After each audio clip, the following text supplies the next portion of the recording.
तो ऑस्कर 2022 के nominations announce हो चुके हैं। वैसे अगर कोरोना नहीं होता तो अभी तक अवार्ड्स में अनाउंस हो जाते। खैर छोड़ो, इस वीडियो में होने वाला है इस साल के ऑस्कर नॉमिनेशंस का एनालिसिस। वीडियो में आगे बात करेंगे कि किन मूवीज को इस साल सबसे ज्यादा नॉमिनेशंस मिले हैं, इंडिया की कौन सी मूवीज नॉमिनेट हुई है, इस साल कौन सी फिल्म ऑस्कर्स की रेस में सबसे ज्यादा आगे है, मार्वल सिनेमैटिक यूनिवर्स की कितनी मूवीज कौन सी कैटेगरीज में नॉमिनेट हुई है, स्पाइडरमैन नो वे होम को कितने नॉमिनेशंस मिले हैं, और मेन कैटेगरीज का एनालिसिस भी करेंगे। ऑस्कर्स के यूट्यूब पर हुई लाइव स्ट्रीम पर अपन इंडियंस ने क्या कारनामा किया है इस पर भी बात करेंगे, तो इस वीडियो को एंड तक जरूर देखना। So without wasting any more time, here we गो।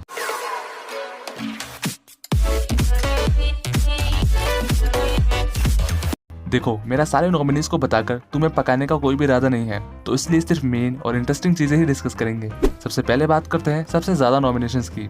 इस साल सबसे ज्यादा नॉमिनेशंस मिले हैं the Power of the Dog को। The Power of the Dog को टोटल 12 नॉमिनेशंस मिले हैं, जिसमें सारी मेन कैटेगरीज शामिल है, जैसे कि best picture, best actor, best director, best adapted screen play और बेस्ट सिनेमेटोग्राफी। इसके बाद ड्यून को 10 नॉमिनेशंस मिले हैं, जिसमें सारे टेक्निकल कैटेगरीज शामिल है, और मुझे लग रहा है कि ड्यून सारे टेक्निकल कैटेगरीज को जीत लेगी बड़े आराम से। अब कुछ पॉपुलर फिल्मों की बात करते हैं। मार्वल सिनेमैटिक यूनिवर्स की 2 फिल्मों को बेस्ट विजुअल इफेक्ट्स में नॉमिनेशन मिला है। शैंग-ची and the legend of 10 rings और स्पाइडरमैन नो वे होम दोनों वीएफएक्स कैटेगरी में नॉमिनेट हुई है। हाँ, ये दोनों जीतेगी नहीं, क्योंकि ड्यून भी इसी कैटेगरी में नॉमिनेट हुई है। लंबे इंतजार के बाद विल स्मिथ को बेस्ट एक्टर में नॉमिनेट किया गया है फिल्म किंग रिचर्ड में उनके रोल के लिए, जो इस साल बेस्ट एक्टर के फ्रंट रनर है। एंड्रू गारफील्ड को भी बेस्ट एक्टर का नॉमिनेशन मिला है। नहीं, स्पाइडरमैन नो वे होम के लिए नहीं, बल्कि म्यूजिकल फिल्म टिक टिक बूम में उनकी शानदार परफॉर्मेंस के लिए। और मैं पर्सनली चाहता हूँ कि इस कैटेगरी में एंड्रयू जीते। स्पाइडरमैन नो वे होम बेस्ट विजुअल इफेक्ट्स के अलावा किसी भी कैटेगरी में नॉमिनेट नहीं हुई है। वहीं जेम्स बॉन्ड सीरीज की नो टाइम टू डाई को 3 नॉमिनेशंस मिले हैं। Best sound, best visual effects और बेस्ट ओरिजिनल सॉन्ग में बिली आइलिश के No Time to Die title track को नॉमिनेट किया गया है। अब डिस्कस करते हैं ऐसी कैटेगरीज को जो सबसे ज्यादा शॉकिंग थी, खासकर मेरे लिए। बेस्ट डायरेक्टर में बहुत स्ट्रॉन्ग कॉम्पिटिटर माने जा रहे हैं ड्यून के डायरेक्टर डेनिस विल्नोव को नॉमिनेट ही नहीं किया गया, जो मेरे लिए सबसे ज्यादा शॉकिंग था। वेस एंडरसन की द फ्रेंच डिस्पैच का सेट बहुत ही ज्यादा सुंदर था, हर एक वेस एंडरसन मूवी की तरह, लेकिन इसको बेस्ट प्रोडक्शन डिजाइन में नॉमिनेट नहीं किया गया। लियोनार्डो डिकैप्रियो को डोंट लुक अप के लिए बेस्ट एक्टर कैटेगरी में नॉमिनेट नहीं किया गया। वहीं टिक टिक बूम को बेस्ट पिक्चर का नॉमिनेशन नहीं मिला। ऑस्कर्स की हर कैटेगरी में फिक्स 5 नॉमिनीज होते हैं, लेकिन बेस्ट पिक्चर जो ऑस्कर की मेन कैटेगरी है उसमें 5 से लेकर 10 नॉमिनेशन आ सकते हैं। इस साल इन 10 फिल्मों को नॉमिनेट किया गया है बेस्ट पिक्चर की कैटेगरी में। एक और शॉकिंग बात ये निकल के आई कि इस साल 3 फॉरेन फिल्म्स जो कि हॉलीवुड की फिल्म नहीं थी, उन्होंने कई मेन कैटेगरीज में जगह बनाई, जिससे मुझे पैरासाइट की याद आ गई। ड्राइव माय कार नाम की एक जापानीज मूवी ने बेस्ट फॉरेन फिल्म कैटेगरी में तो जगह बनाई ही, साथ ही मेन जनरल कैटेगरीज जैसे कि best adapted screen play, best director और यहाँ तक कि बेस्ट पिक्चर में भी नॉमिनेट हो गई। 2 और फॉरेन फिल्म्स ने धूम मचाई।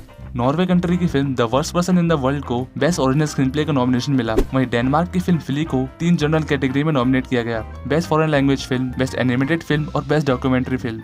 अब इन फॉरेन फिल्म्स की इतनी शानदार परफॉर्मेंस को देखने के बाद जरा नजर डालते हैं कि इंडिया ने कैसा परफॉर्म किया। उससे पहले मैं इस कैटेगरी के बारे में थोड़ा समझा देता हूँ। ऑस्कर्स की जनरल कैटेगरी में मेनली हॉलीवुड फिल्म्स कम्पीट करती है, लेकिन उन्होंने एक ऐसी कैटेगरी बना रखी है जिसमें सिर्फ फॉरेन फिल्म्स यानी कि सिर्फ हॉलीवुड के बाहर की फिल्में नॉमिनेट होती है, और हर साल हर कंट्री को अपनी तरफ से उनकी बेस्ट फिल्म भेजनी होती है, जिसको ऑस्कर्स के जूरी देखते हैं और फिर नॉमिनेट करते हैं। इंडिया से फिल्म भेजने का काम करती है FFI, film federation of India. FFI ने इस साल अपनी तरफ से भेजी थी कूजांगल, जिसका इंग्लिश टाइटल था पेबल्स। ये एक तमिल फिल्म थी। इसे भेजने का रीजन ये था कि इसने इंटरनेशनल फिल्म फेस्टिवल्स में काफी अच्छा परफॉर्म किया था, पर कूजांगल नॉमिनेट तो दूर की बात है, शॉर्ट लिस्ट भी नहीं हो पाई। तो इस साल भी इंडिया की कोई भी फिल्म नॉमिनेट नहीं हो पाई। इन माई ओपिनियन अगर पेबल्स की जगह सरदार उधम को भेजा जाता तो शायद कुछ हो सकता था, लेकिन एफएफआई ने उसको इसलिए नहीं भेजा क्योंकि वो इंडिया में ब्रिटिश रूल की नेगेटिविटी शो करती है, और ब्रिटिश को बुरा ना लग जाए इसलिए उन्होंने इसे नहीं भेजा। वैसे कोई इंडियन फिल्म तो नॉमिनेट नहीं हो पाई, लेकिन एक इंडियन डॉक्यूमेंट्री नॉमिनेट हो गई है। राइटिंग विद फायर नाम की एक Indian documentary best documentary category में नॉमिनेट हुई है, तो ये भी इंडिया के लिए एक प्राउड की बात है। शॉकिंग बात यह है कि इंडिया के नेबर कंट्री भूटान की फिल्म इस साल बेस्ट फॉरेन कैटेगरी में नॉमिनेट हुई है, पर इंडिया को 20 साल हो चुके हैं इस कैटेगरी में नॉमिनेट हुए। वहीं छोटे देशों की फिल्म ऑस्कर की मेन कैटेगरी में कम्पीट कर रही है। अब तुम लोग बोलोगे कि भाई ये फॉरेन फिल्म्स तो सिर्फ बेस्ट फॉरेन फिल्म की कैटेगरी में ही नॉमिनेट हो सकती है, फिर जापान, नॉर्वे और डेनमार्क की ये फिल्में इस कैटेगरी के अलावा जनरल कैटेगरीज में कैसे नॉमिनेट हो गई? वो इसलिए क्योंकि इन पर बहुत पैसे खर्च किया है कई इंटरनेशनल फेस्टिवल में इनका प्रमोशन करने के लिए, क्योंकि इन फेस्टिवल्स में प्रमोशन से ही लोगों को इन फिल्म के बारे में पता चलता है और उसकी रीच बढ़ती है, और फिर वो फिल्में ऑस्कर्स की रेस में पहुंच पाती है। अगर सरदार उधम और जय भीम का इंटरनेशनल प्रमोशन अमेजोन ने किया होता तो शायद इनके नॉमिनेट होने के चांसेस बढ़ जाते। अब बात करते हैं कि इंडियन फैंस ने ऑस्कर्स के लाइव स्ट्रीम पर क्या धमाल मचाया। इसे समझने के लिए समय में थोड़ा पीछे चलते हैं। इस दिन ऑस्कर्स ने अपने चैनल पर इंडियन मूवी जय भीम का एक सीन अपलोड किया था।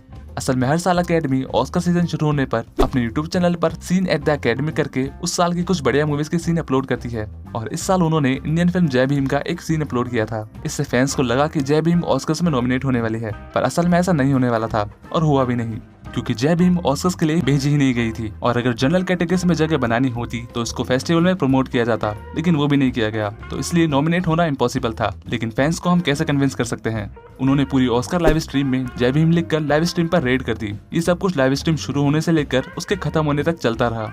तुम्हें क्या लगता है, अकेडमी ने इसे नोटिस किया होगा या नहीं? वैसे तुम इस बार के नॉमिनेशंस के बारे में क्या सोचते हो, नीचे कमेंट सेक्शन में जरूर बताना। वीडियो अच्छी लगी हो तो इसे लाइक शेयर करना और चैनल को सब्सक्राइब भी कर लेना ऐसी और वीडियोस देखने के लिए। मैं जल्द मिलता हूँ आपसे एक और नई वीडियो में, तब तक के लिए टेक केयर, बाय बाय।